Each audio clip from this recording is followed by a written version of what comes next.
All right, everyone. Hello. Welcome to Thursday evening, Friday morning if you're just watching this on Friday. I hope you are getting through your stretches as well as those little pre-warm-up workouts I have you doing. I know some of you have pulled muscles, some of you are really sore. That's why we're doing it this week to help alleviate some of that next week when our challenge actually starts. So some of you have been getting your challenge packs or programs in the mail, and I'm going to kind of walk you through the nutrition, just touch base a little bit on it. I think I'll do another video pretty more in depth on it, but I'm going to try to give you enough to start off with, just in case if those of you who ordered late and might be getting it Monday or Tuesday. I want to make sure you are prepared, and this weekend, that is what you should be doing, is preparing. So, to start off, what you should have gotten in the mail is the nutrition program, PiYo. It's the little book that looks right here. Woohoo! And in the second page, when you flip, you're going to have to calculate your calories. And why is this important? And some of you might be freaking out because you're like, oh my gosh, I don't want to calculate my calories. I'm one of them that hates calculating calories, so I will not be tracking them meticulously. But if you're someone who's really serious about this weight loss program, this fat loss, I highly recommend you do that. There's apps. I am a MyFitnessPal junkie so much. Before Miss USA, I kind of got obsessed with it. My husband told me that I wasn't allowed to use it anymore. But it is really nice because you can scan barcodes and it automatically uploads all the nutrition labels and values into that app, and you can choose how many servings you're eating, or there's a Lose It. I believe Aunt Susan, I think you're using Lose It. I think she loves it, and she has seen progress and really swears by it. So this caloric intake is really important because, y'all, if you don't understand fat loss or weight loss, this is the key. You have to burn more calories than you're consuming. So burn more than you're taking in, because when you're burning more than you're taking in, your body will then resort to its fat cells and for energy, kind of like survival mode. And that's exactly what fat is. If you don't know the biology and the history of the human being, we have fat to keep us warm and to keep us safe through a lengthy periods of starvation in time, in prehistoric times. And so we store fat in hopes and scared if we're going to go for lengthy times without eating, and our body will resort to that fat to burn for energy. And so that's why you have to consume less than you are burning, or burn more than you're consuming. So we're going to help you calculate that. So you'll have this, and I'll put this up as well, just to do mine. You have to do your current weight. I weighed myself before dinner, and I weighed 141 pounds. You times that by 11, and I got 1,551. And then to take your caloric baseline, and to find the calories I need to be consuming to maintain my weight that I'm at, which I don't want to do, you have to add 400 onto that. So I added 400 onto 1,551, and that gave me my maintaining calorie intake of 1,951. Now, I do want to lose fat, therefore I want my body to start eating the fat that's especially around my gut and my butt. You have to subtract 600 off of that. So 1,951 minus 600 equals 1,351. So a little over 1,300 calories is what I need to be consuming in order to be losing fat over this program period. For this program, and this program, PiYo, is a 60-day, 2-month program. We are taking it 1 month at a time. You're saying, wait a minute, Michaela, I thought we were only doing a 30-day challenge. We're going to go for 30 days, and if you think you are liking your results and sticking to it, then we're going to go on for another 30 days, FYI. And I highly suggest, as I'm talking through this nutrition program, for those of you doing P90X or 21-day fix or size, look at that program, because it is specifically designed for the length and the level of activity you're going to be having. This is strictly for PiYo.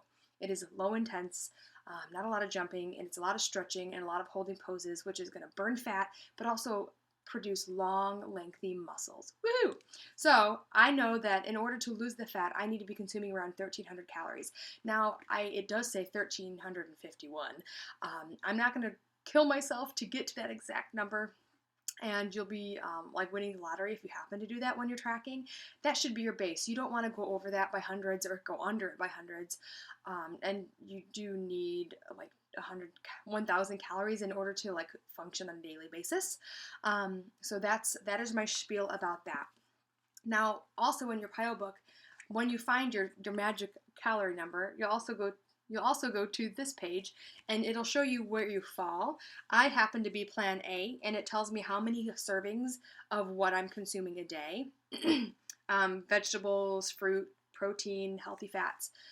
And it's just a prequel of, or a hint of what I'm going to talk about later about fruit. You really have to be careful how much you consume as we're slowly, gradually ridding ourselves of just white sugar. Our body's going to go through some withdrawals, and you're going to want to cure your sweet tooth, and sugar is a really good way to do that, but you don't want to overdo it, because overdoing it on natural sugar will still spike your insulin, which screws up your metabolism. I'll go into that later.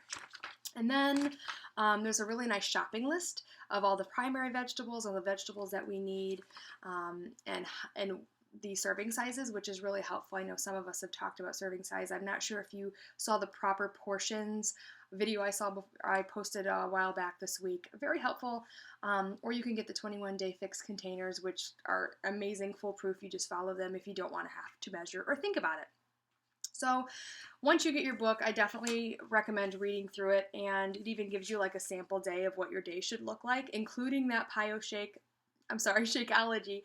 Very helpful, especially for those of us who are doing Shakeology. And if there's ever a moment you guys are like, I wish I did Shakeology, go ahead and order it. Or you can order just the trial pack, which is a week's worth, to see if you like it before you want to sign on.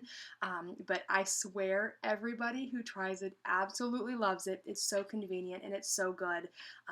But see my Shakeology video for more information on that. So once you get this, read this. Definitely, first thing of homework, find your caloric intake, your goal intake. Okay, so what we're going to be moving on next is learning how to read a nutrition label. And this is so important because a lot of people don't have this basic knowledge, and you could completely change what you're eating just based off of reading that darn label. And we are in a fast-paced world. We want more, we want bigger, we want faster. And so it's easier to buy things that are processed and ready to eat just by sticking in the microwave.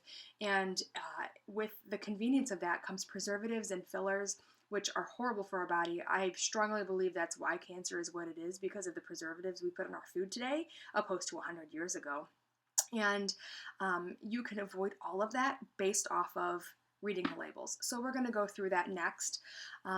So you might, if you have a second, pause, grab a canned good or something near you that has just the basic nutrition label, because I want to walk through this with you. So the first thing, I'm just going to grab my green beans here at my in-laws and watching the dog. So I don't have all of the things here that I was going to show you, but it'll work. Okay, so the first thing that you're going to look at when reading a label, you can see the nutrition label, nutrition facts, is the serving size. I can't tell you how important it is to look at the serving size, especially when it comes to nuts, because you can eat a whole bag of nuts and all of a sudden you've eaten your entire caloric intake for the day off of one bag of nuts. So it's really important you're aware of what the serving size is. For this, it is a half a cup. So getting your containers out, or just a measuring cup, measure yourself a half a cup. And based off of that, you'll know that half a cup gives you 25 calories if you're going to count. And you'll also know, after reading the serving size and then the calories, go down and I want you to look at the sugars. 1 gram of sugar in this, and it is a naturally occurring sugar. I'll tell you why in a minute. And then you go down to the ingredients, which is really important because ingredients is where they stick all of the natural flavorings and all the fillers in, and I want to make sure you're not consuming that. So the ingredients of green beans are green beans, water, and salt. 3 ingredients. That's exactly what we need to be consuming and what you should be eating for sure. The light came on. Now, it does have 1 gram of sugar, and that's okay because it is a naturally occurring sugar within the bean. Because I know that because they have not added any kind of glucose, sucrose, anything that rhymes with gross, or it doesn't even have sugar in there. So I know that 1 gram of naturally occurring sugar is okay. And a heads up, we're only supposed to be consuming 24 to 26 grams of sugar a day, naturally occurring sugar. I'll get to that in just a minute. The next thing on reading the labels, there's a couple things that I really want you to avoid. I'm going to post them up here, jot them down, because they are horrible, horrible culprits in all of our foods that we think are good for us. And so in the nutrition label, under the ingredients, there's a couple things that I really want you to avoid. In fact, I want you to go, after you're done, I'm going to have you clean out, and I want you to see how many things you find in your refrigerator or your pantry with these ingredients in them. The first thing is meat. Okay, we like deli meat. We love bacon. I'll get into healthy fats in a little bit. Bacon is, and deli ham and turkey, they all have a culprit called nitrate. It is a preservative, and it's very bad for you. It's actually a chemical. It's supposed to preserve the meat's color, and it does nothing for our body except hurt us and make us store fat. Let's remove it. So any meat with nitrate, do not purchase. I actually found at Costco a really good brand of bacon, and it's, of course, 3 packs. It's bulk. I freeze it, and it's nitrate free. And you will find that some of the nitrate free meats are a little bit pricey, but if it's something that you want to have in your diet, definitely buy nitrate free. First thing you don't buy. Second thing are partially, I can never say that, partially hydrogenated oils. They're in a lot of things. So partially hydrogenated oils, I had to say it slow. I looked up the definition, and this is what it said. Hydrogenation is the process. Complete or partial is a chemical process in which hydrogen is added to liquid oils to turn them into a solid form. Partially hydrogenated fat molecules have trans fats, which are really bad, and they may be the worst type of fat you can consume. And they are in everything. Everything. Any kind of hydrogenated oil or partially hydrogenated oil should not be in your refrigerator or your pantry. So I want you to go through and look to see. I'm going to show you a couple things and culprits on the things you think are healthy that actually have this bad stuff in it. Okay, the next one is high fructose corn syrup.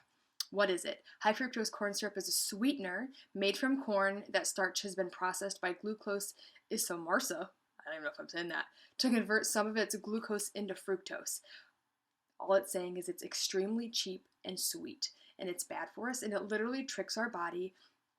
It spikes insulin levels, and it, ding, ding, ding, causes our body to store fat when it's not needed. That's high fructose corn syrup. And you guys, it is in everything. Bad, bad, bad, bad, bad. And the other ones, any kind of aspartame. So any kind of fake sugar. One that's really bad for you is Splenda. It is literally a chemical you're consuming. Do not drink Splenda. Equal, even worse. You can even taste it. Gross. Glucose, sucrose, anything that rhymes with gross and it's under the ingredients, do not buy it. It is bad for you. And another thing that I really want you to pay attention to is fat-free. We think when we purchase things that are fat-free, that's better for us, but it's actually doing the exact opposite of what we think it's doing. Anything that is fat-free, they've literally removed the natural healthy fats that we need, the omega-6, the omega-3s, those kind of fats. They removed them and replaced them in these foods with some kind of chemical, because what happens when you remove any fat from food, it tastes horrible, it's dry, it's pasty, and our body quite literally needs fat. It reduces the risk of heart disease and stroke, and things like healthy fats are like avocados, bacon, if you can believe it. I found this little article on bacon. It has 37 grams of high quality animal protein. Very good. If I do have some vegans out there, sorry, just avoid all this. Lots of vitamin B1, B2, B3, B5, B6, and B12. B12 is natural energy, and it's really good to have. Some people take B12 vitamins. Hopefully, when we're eating a well-rounded diet, we won't need that. And it has all sorts of mineral, iron, magnesium, zinc, and potassium. And as women, we need those for our reproductive organs and just to stay vibrant.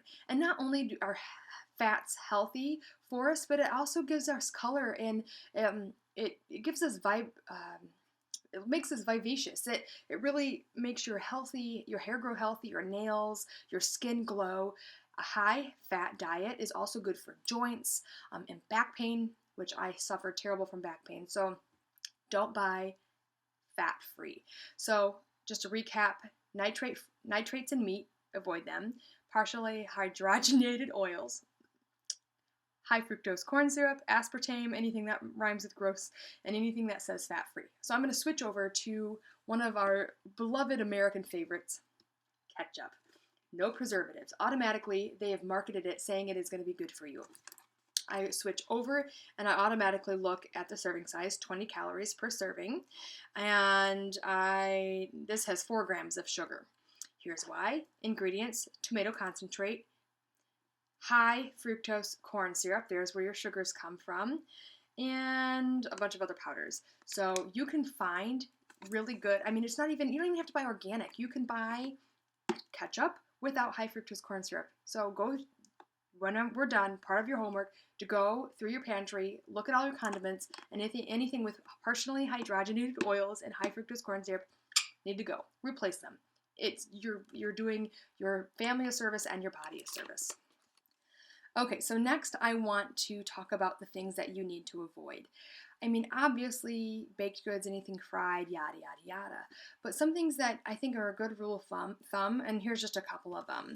And I don't want to completely squash all of the fun and eating healthy, but I really, these are kind of easy rules to abide by. Anything white. You're not allowed to consume anything white. And that's like, wow, Michaela, that's pretty vague, and because there's a lot of things I love that are white, and you're right. One of them is sugar. And consuming white sugar, I mean, it is literally, there have been studies that sugar is more addictive than cocaine itself. You just wait. We'll be in week 2, and we've avoided all the sweets. We've been watching our sugar levels. You're going to have a headache. And I hate to break it to you, everybody goes through it because you're not consuming as much sugar. And even if you think you're eating a semi-healthy diet, the sugar usually gets you every time. I usually have a headache for a day or two. Something ibuprofen and a little bit of caffeine will not hurt at all. So anything white, sugar. And the important thing about sugar and why it's bad for us is because it completely tricks our insulin levels. Our body produces insulin. Some of you might know that. You might have a friend that's diabetic and had to have insulin injections, or they had to watch their sugar levels. So when your insulin levels are completely off whack, if you're consuming cookies and sweets, it spikes those and it uses the energy, and then it just keeps storing it, making you fat. So that's why I avoid sugar, and anything else that turns to sugar in our body, such as white flour or white bread, also spikes insulin levels, and white rice. White rice is literally, oh, rice is good, yada, yada, yada. But white rice has literally been stripped of all its nutrients and processed to be just a starch. So if you're going to eat white rice, make sure it's wild or brown, or even better yet, eat quinoa, and because it has very high in protein and it's not technically a grain. But just some hints on that. Milk. Now I know in the PiYo, this says you can have milk and that you can have cheese, but I know my body bloats when I have milk and cheese. I still love cheese. I eat it minimally, but I try to avoid it as much as possible. Milk literally is designed to help a human grow at rapid rates. Think about it. When you're a human and you're breastfed, when you're born, brand new human in the world, then you're breastfed, babies grow at a rapid rate. Even small animals, because we drink cow's milk or goat's milk, it is designed and is loaded, packed full of hormones and all the proper nutrients to keep a baby healthy.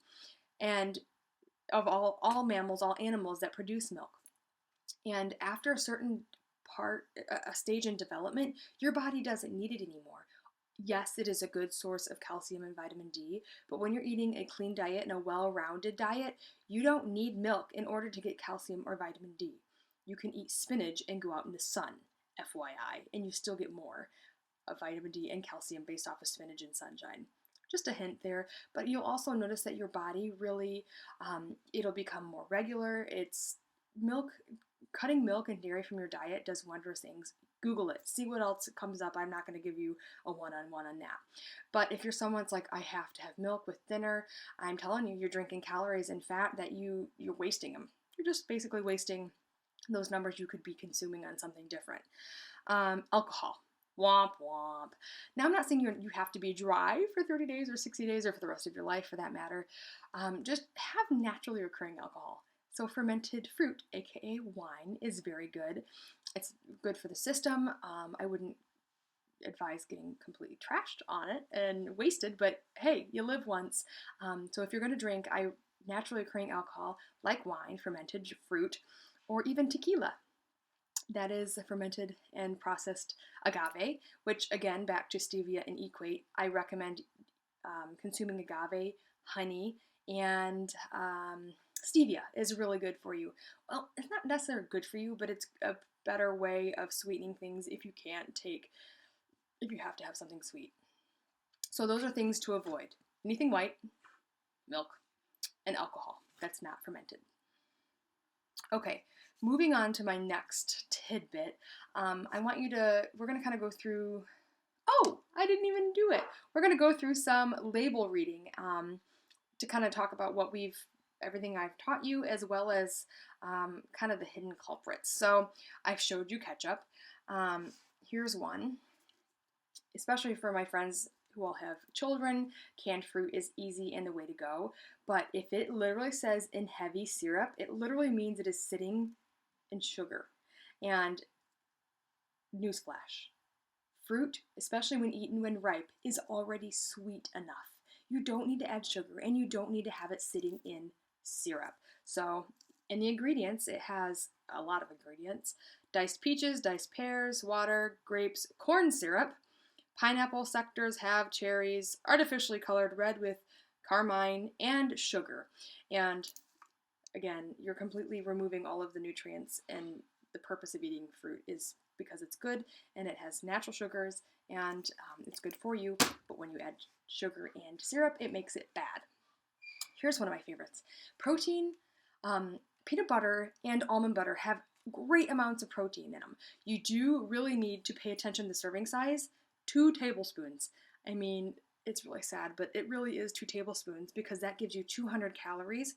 And this has 3 grams of sugar. It shouldn't have any sugar at all because here are the ingredients: roasted peanuts, sugar, hydrogenated vegetable oils, cottonseed and rapeseed, and partially hydrogenated cottonseed oil.